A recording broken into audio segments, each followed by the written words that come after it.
നമുക്ക് എല്ലാവരും ശ്രദ്ധിക്കും, ഭയങ്കര ഒബ്സർവ് ചെയ്യുന്ന ഒരാളാണ് നമുക്ക്. അപ്പോൾ എന്നെ ശ്രദ്ധിച്ചിട്ടുണ്ട് മമ്മൂക്ക. എനിക്കാകെ മമ്മൂക്കയുള്ള പരിചയം ഒരു ഗുഡ് മോർണിംഗും good night Mammookka. Good night പറയാൻ വേണ്ടി പോയി നിൽക്കുകയും ചെയ്യും. ഗുഡ് മോർണിംഗ് പറയാനായിട്ടൊരു ഈ വഴി കൂടെ വരും, ഇവിടെ വെച്ച് പറയാം ഗുഡ് മോർണിംഗ് എന്ന് ചിന്തിച്ചിരുന്ന ഒരാളാണ് ഞാൻ. ഇനി ആ കാറിൽ കയറുമ്പോൾ അവിടെ പോയി പറയാം. പക്ഷേ ആകെ ഒരു കമ്മ്യൂണിക്കേഷൻ അതാണ്. അപ്പം അങ്ങനെ തുടങ്ങി എവിടെയൊക്കെയോ എന്നെ കുഴപ്പമില്ലാന്ന് തോന്നിയിട്ട് എന്നെ ഒരുപാട് സ്ഥലത്ത് പുള്ളി റെക്കമെൻഡ് ചെയ്തിട്ടുണ്ട്. അത് അപ്പോഴും ഈ ഗുഡ് മോർണിംഗ് ഗുഡ് നൈറ്റ് ബന്ധമുള്ളൂ. അതിൽ നിന്നുകൊണ്ട് തന്നെ പുള്ളി നമ്മളെ ഒരുപാട് ഇത് ചെയ്തിട്ടുണ്ട്. പിന്നെ തീർച്ചയായിട്ടും ഞാൻ പറഞ്ഞത് ഇപ്പോൾ രാജാതിരാജ എന്നുള്ള സിനിമയിൽ ഞാൻ അഭിനയിക്കാൻ വരുമ്പോൾ എനിക്ക് സീൻ അഭിനയിക്കാൻ പറ്റാണ്ട് നിൽക്കുക. അപ്പം അന്ന് എന്നെ പറഞ്ഞു വിടണം. അപ്പോൾ ആ സമയത്ത് പുള്ളി വന്നിട്ടാണ് എൻ്റെ അടുത്ത് മാറ്റി ഇരുത്തിയിട്ട് വിളിച്ചുകൊണ്ട് ഇങ്ങനെ പറയുന്നത് പറഞ്ഞിട്ട് ആ സീൻ റെഡിയായിട്ട് ഞാൻ ചെയ്യുന്നത്. അപ്പോൾ അത് ആദ്യ കാലഘട്ടങ്ങളിലൊക്കെ വളരെ വലിയ സപ്പോർട്ടീവ് ആയിട്ടുള്ള സിസ്റ്റമാണ് പുള്ളി തന്നിട്ടുള്ളത്. അത് തന്നെ ആ പരിഗണന കിട്ടുക എന്ന് തന്നെ പറയണത് ഭയങ്കര വലിയ ഇതാണ്. ഒരു വലിയ ലാലേട്ടൻ ഫാനുമാണെന്നും കേട്ടിട്ടുണ്ട്. പിന്നെ തീർച്ചയായിട്ടും ലാലേട്ടൻ ഫാൻ എന്ന് പറഞ്ഞു കഴിഞ്ഞാൽ അത് മലയാളികളിൽ ആരാണ് ലാലേട്ടൻ ഫാൻ അല്ലാത്തത്? കാരണം നമ്മളുടെ കൾച്ചർ, സിനിമ കൾച്ചർ അതിഗംഭീരമായതുകൊണ്ടാണ്. ഒരുപക്ഷെ ഞാൻ അതിൻ്റെയൊക്കെ ഒരു പ്രൊഡക്റ്റാണ്. മമ്മൂക്ക ലാലേട്ടൻ ഉൾപ്പെടെയുള്ള കഴിഞ്ഞ കാലഘട്ടത്തിൽ പത്മരാജൻ സാറ് ചെയ്ത സിനിമകൾ, ഭരതൻ സാറ് ചെയ്ത കെ ജോർജ് സാറിൻ്റെ സിനിമകൾ, ഇതെല്ലാം കണ്ടു വളർന്ന ഒരാൾക്ക് അതിനെ ഭയങ്കര ആർട്ടിൻ്റെ ഒരു നല്ല സിനിമകളാണ് നമ്മൾ കണ്ടത്. നമ്മുടെ കൾച്ചർ, നമ്മുടെ പാരമ്പര്യം, അങ്ങനെ പറയാം. സിനിമ പാരമ്പര്യം എന്ന് പറയുന്നത് അതിഗംഭീരമായിരുന്നു എന്ന് വേണമെങ്കിൽ പറയാം. നല്ല സിനിമകൾ കണ്ടാണ് ഞാൻ വളർന്നത്, നല്ല ആക്ടേഴ്സിനെ കണ്ടാണ് വളർന്നത്. അപ്പോൾ എൻ്റെ ബേസിക് ചിന്താഗതി തന്നെ തുടക്കം തന്നെ നല്ല അഭിനയം കണ്ടതുകൊണ്ട് എനിക്ക് സ്റ്റാർട്ടിങ് കിട്ടിയത് അങ്ങനെയാണ്. അവിടെ നിന്നാണ് ഞാൻ എന്നെ ഡെവലപ്പ് ചെയ്യേണ്ടത്. അത് ഭയങ്കര അവരോട് അവരില്ലാതെ എൻ്റെ ലൈഫില്ലെന്ന് വേണമെങ്കിൽ പറയേണ്ടി വരും. അത്ര അത് ഫാൻ ബോയ് മൊമെൻറ്റിലാണ് തുടങ്ങിയെങ്കിലും പിന്നെ അത് നേരെ നമ്മൾ ഇവരുടെ കഴിവുകൾ, ഇവർ ചെയ്ത ക്യാരക്ടേഴ്സിനെ കുറിച്ചിട്ടുള്ള പഠനമായി. അത് മെറ്റീരിയൽ വേണമല്ലോ നമുക്ക് പഠിക്കാൻ. അപ്പോൾ അത് ഇഷ്ടം പോലെ ഡാറ്റ ഇവിടെ ഇപ്പോഴും ഉണ്ട്. നമ്മൾ വരുന്ന പെൺകുട്ടികൾ, അഭിനയിക്കാൻ വരുന്ന പെൺകുട്ടികൾ,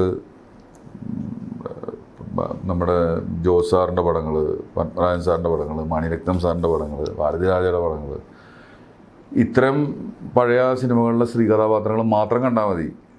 അവർക്ക് അതിൽ കൂടുതൽ ഒരു ആക്ടിങ് ക്ലാസ് കയറി ഉണ്ടാവില്ല. എന്നാലോചിച്ച് നോക്കിയാൽ ഇത്രയും ഡയറക്ടേഴ്സ് ചെയ്തിട്ടുള്ള സ്ത്രീ കഥാപാത്രങ്ങൾ, അത് ആണുങ്ങളുടെ പിന്നെ പറയേണ്ട കാര്യമില്ല, ഇഷ്ടം പോലെയുണ്ട്. അപ്പോൾ അത് ആ ഡാറ്റ കിട്ടണ്ടേ നമുക്ക്, നമ്മുടെ ഭാഷയിൽ അവൈലബിളാണ്. ജോജു ഒരുപാട് പേരോട് ചാൻസ് ചോദിച്ചിട്ടുണ്ട്. ഇപ്പോൾ ജോജുവിനോട് ചാൻസ് ചോദിക്കുന്ന ഒരു സിറ്റുവേഷനിലേക്കാണ് കാര്യങ്ങൾ എത്തിയിരിക്കുന്നത്. ഈ ചാൻസ് ചോദിച്ചു വരുന്നവരോട് എന്താ ഇപ്പം പറയാറ്? ഇപ്പം ചാൻസ് ചോദിക്കേണ്ട ഒരു ആവശ്യമില്ല ശരിക്കും പറഞ്ഞാൽ. കാരണം അത്രയധികം ഓഡീഷൻ കോൾസ് വരുന്നു, അത്രയധികം ഓൺലൈനിൽ ഒരാളുടെ ടാലൻറ്റ് തിരിച്ചറിയാൻ നിമിഷങ്ങൾ മതി. നന്നായി പാട്ട് പാടുന്ന ഒരാളുണ്ടെങ്കിൽ ടക്കെന്ന് പറഞ്ഞിട്ട് മുന്നിലെത്തുന്നു. അപ്പോൾ അത്രയും ഓപ്പർച്യൂണിറ്റി. അപ്പോൾ അവരുടെ ടാലൻറ്റ് അവരുടെ ആ രീതിയിൽ പുറത്ത് ഷോറയിലായിട്ട് കാണിക്കുക, അവസരങ്ങൾ നേടുക. പണ്ടതില്ല.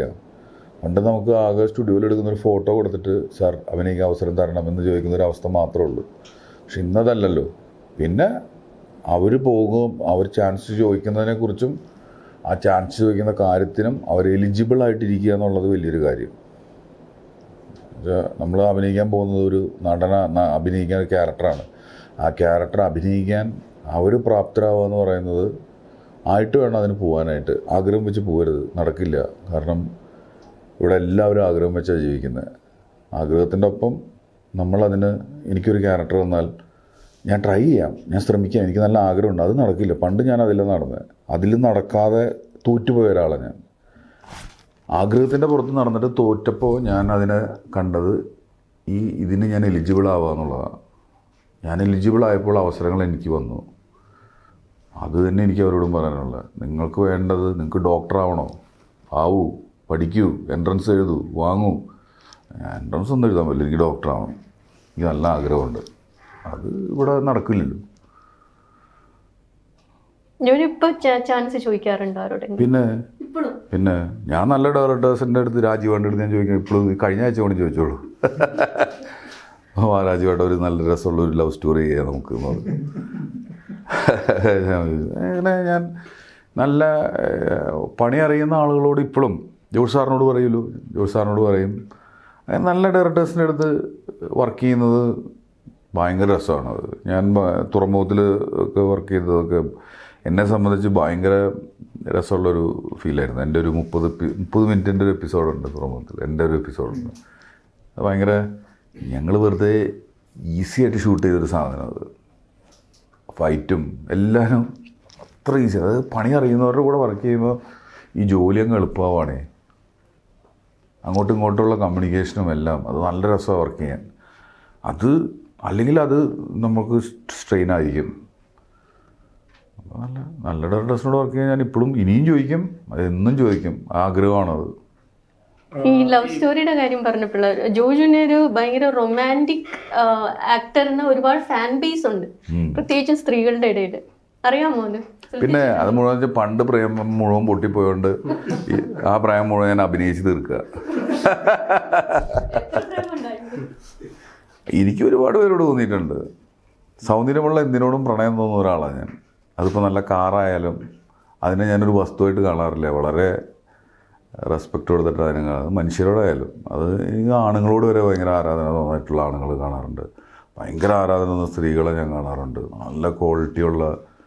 അപ്പോൾ അവരുടെ ഒരു സൗഹൃദം പോലും ഞാൻ അതിനെ വലിയ വാല്യൂ ചെയ്യുന്നു. കാരണം നല്ല ആളുകളായിട്ടുള്ള സൗഹൃദങ്ങൾ അതിപ്പോൾ ഒരു പ്രണയമാവണമെന്നൊന്നുമില്ല. ഞാൻ അങ്ങനത്തെ ഒരു കാഴ്ചപ്പാടിലാണ് ഞാൻ ജീവിക്കുന്നത്. ഈ മധുരം അല്ലെങ്കിൽ പുത്തം പുതുകാലെ ആ സിനിമകളിലൊക്കെ ലവ്സ് ഒരു റൊമാൻറ്റിക് സൈഡ് എക്സ്പ്ലോർ ചെയ്തിട്ടുണ്ട്. പക്ഷേ ലേറ്റ്ലി നമ്മൾ അങ്ങനെ കാണുന്നില്ല. കാരണം എനിക്ക് ഈ വളരെ ഇൻറ്റൻസ് ആയിട്ടുള്ള കഥാപാത്രങ്ങൾ ചെയ്യുമ്പോൾ കുറച്ചും കൂടെ മാസ് അപ്പീൽ, കുറച്ചും കൂടെ ജനങ്ങളിലേക്ക് എത്തുന്ന വലിയ രീതിയിലുള്ള ലാർജർ ദാൻ ലൈഫ് സിനിമകൾ ചെയ്യുമ്പോൾ ആളുകളിലേക്ക് എത്താൻ എളുപ്പമാണെന്ന് തോന്നുന്നുണ്ടോ? അല്ല, ഇത് ഒരിക്കലും നടനെ സംബന്ധിച്ചിട്ടുള്ള കാര്യമല്ലെന്നേ. ഇത് ആക്ച്വലി ഇത് ക്രിയേറ്റേഴ്സിൻ്റെ അടുത്ത് നിന്ന് വരേണ്ടതാണ്. ഒന്നുകിൽ ഞാനായിട്ട് എനിക്ക് വേണ്ടി അങ്ങനത്തെ ഒരു പടം ഉണ്ടാക്കണം, അല്ലെങ്കിൽ എനിക്ക് പുറത്തുനിന്ന് കിട്ടണം. എനിക്ക് കിട്ടാത്തതുകൊണ്ടാണ് അതായത് കഥകൾ കിട്ടുന്നുണ്ടാവും. പക്ഷേ ഈ പറഞ്ഞ രീതിയിൽ നല്ലൊരു സ്ക്രിപ്റ്റ്, നല്ലൊരു നിങ്ങൾ പറഞ്ഞത് വെച്ചാൽ ഇപ്പോൾ നല്ലൊരു പേര് കിട്ടിയിട്ട് ഇയാൾ കുഴപ്പമില്ലാണ്ട് ചെയ്യുന്നു ഇങ്ങനത്തെ സിനിമകളെന്ന് പറഞ്ഞിട്ട് അതിനെ മോശമാക്കാൻ താല്പര്യമില്ലാത്തതുകൊണ്ടാണ് ഞാൻ കൂടുതലും അങ്ങോട്ട് പോകാത്തത്. നല്ല ആൾക്കാരുടെ കൂടെ വെയിറ്റിംഗ് ആണ്. തമാശ പടം ചെയ്യാനും ലവ് സ്റ്റോറി ചെയ്യാനും ഇടി ചെയ്യാനും നമുക്ക് ഒരേപോലെ ആക്ഷൻ ചെയ്യണ പോലെ. ഇപ്പം നിങ്ങൾ പറഞ്ഞ ഈ കോംപ്ലിക്കേറ്റഡ് ക്യാരക്ടേഴ്സ് ചെയ്യുന്ന പോലെ തന്നെ എല്ലാ വേഷങ്ങളോടും താല്പര്യമാണ്. പക്ഷെ അത് സ്ക്രിപ്റ്റും പ്രൊജക്ട്സും കിട്ടാനാണ് പാട്. ഞാൻ ഒരു പടം എൻ്റെ പടം ഞാൻ സിനിമ തിയേറ്ററിൽ പോയി കാണാറില്ല. വളരെ റെയറായിട്ട് മാത്രമേ ഞാൻ കാണാൻ പോകാറുള്ളൂ. കാരണം എന്ന് വെച്ചാൽ എനിക്കെന്തോ ഒരു ചെളുപ്പടിക്കുക. അത് പണ്ടേ മുതൽ അങ്ങനെ കിട്ടിയോണ്ട് ഇപ്പോഴും അടിക്കണമെന്ന് അറിയില്ല. പണ്ട് നമ്മൾ എൻ്റെ ചെറിയ വേഷങ്ങൾ അഭിനയിച്ചിട്ട് ഞാൻ കാണുമ്പോൾ ശോകം എന്ന് ആദ്യം തന്നെ ഞാൻ തന്നെ പറയാറുണ്ട്. കാരണം നമ്മൾ മനസ്സിൽ ഉദ്ദേശിക്കുന്നത് ഒരു റിയൽ ഫോമും ഡെലിവർ ചെയ്യുന്നത് വേറൊരു ഫോമുമാണ്. നമ്മുടെ മിസ്റ്റേക്കാണ്, നമ്മുടെ കപ്പാസിറ്റി കുറവാണ്, ചിന്തിക്കുന്നതും കിട്ടുന്നില്ല. അപ്പോൾ ആ റിതം ക്യാപ്ചർ ചെയ്യാനായിട്ട് ഒരുപാട് സമയം എടുത്തിട്ടുണ്ട്. ഇപ്പോഴും നമ്മൾ അഭിനയിക്കുമ്പോൾ അതിൻ്റെ ഒരു ബെറ്റർ വേർഷൻ കണ്ടിട്ടാണ് നമ്മൾ ഡെലിവർ ചെയ്യുന്നത്. ചില മൊമെൻറ്റ്സ് മാത്രമാണ് അതിൽ നമുക്ക് കൊണ്ടുവരാൻ പറ്റുന്നത്. ത്രൂ ഔട്ട് കൊണ്ടുവരാൻ പറ്റുക എന്ന് പറഞ്ഞു കഴിഞ്ഞിട്ടുണ്ടെങ്കിൽ അത് ഇനിയും ഒരുപാട് പഠിക്കേണ്ടിയിരിക്കുന്നു. ഇനിയും ഒരുപാട് അതിനെ ബാലൻസ് ചെയ്യേണ്ടിയിരിക്കുന്നു. ആ ആർട്ടിനെ നമ്മൾ അതെങ്ങനെയാണെന്ന് എനിക്കൊരു ആർട്ട് എന്താണ് നന്നാവുക എങ്ങനെയാണ് ഡീറ്റെയിൽ ചെയ്യുമ്പോൾ അല്ലേ. ഒരു പെയിൻറ്റിങ് ആയാലും അഭിനയം ആയാലും അത് ഭംഗിയുള്ള ആർട്ടാണെന്ന് പറയുന്നത് നമ്മളതിനെ ഡീറ്റെയിൽ ചെയ്യുമ്പോഴാണ് അതിനെ. അപ്പോൾ എൻ്റെ ആക്ടിങ് കുറച്ചും കൂടി ഡീറ്റെയിൽ ചെയ്യുക എന്ന് പറഞ്ഞു കഴിഞ്ഞാൽ ഡീറ്റെയിൽ ആൻഡ് സിമ്പിൾ. അപ്പോൾ ആ പ്രോസസ്സിലോട്ട് നമ്മൾ ഇപ്പോഴും ട്രൈ ചെയ്തുകൊണ്ടിരിക്കുകയാണ്. അങ്ങനെ ചെയ്ത വേഷങ്ങളിൽ ജോജുവിന് ഏറ്റവും കൂടുതൽ സാറ്റിസ്ഫാക്ഷൻ കിട്ടിയ വേഷം എന്ന് ചോദിച്ചാൽ എന്തെങ്കിലും പറയാൻ പറ്റുമോ? ഞാൻ പറഞ്ഞില്ലേ, ഇനി വെറുതെ പറയണതല്ല, എനിക്ക് എൻ്റെ എല്ലാ വേഷങ്ങളിലും ഇങ്ങനത്തെ ഒരു പ്രോസസ്സിലൂടെ പോയതുകൊണ്ട് എല്ലാത്തിലും അതിൻ്റേതായിട്ടുള്ളൊരു കാര്യം സംഭവിച്ചിട്ടുണ്ട്. ലെക്കിന് കോളടിച്ചിട്ടുള്ള ഒരു പരിപാടി ഇല്ല എനിക്ക്.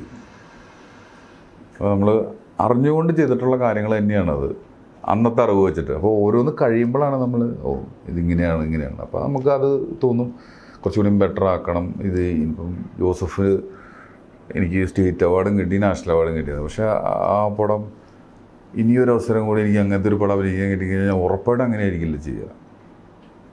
കുറച്ചും കൂടി ഇന്നത്തെ കാലത്തേക്ക് കൺവിൻസ് ആക്കണമെങ്കിൽ വേറൊരു രീതിയിൽ ചെയ്യേണ്ടി വരുമായിരിക്കും. അപ്പോൾ അതൊരു അന്നത്തെ നമ്മുടെ അറിവിനനുസരിച്ച് നമ്മുടെ കാഴ്ചപ്പാടിനനുസരിച്ച് അന്നത്തെ സാഹചര്യത്തിനനുസരിച്ചിട്ടാണ്. അപ്പോൾ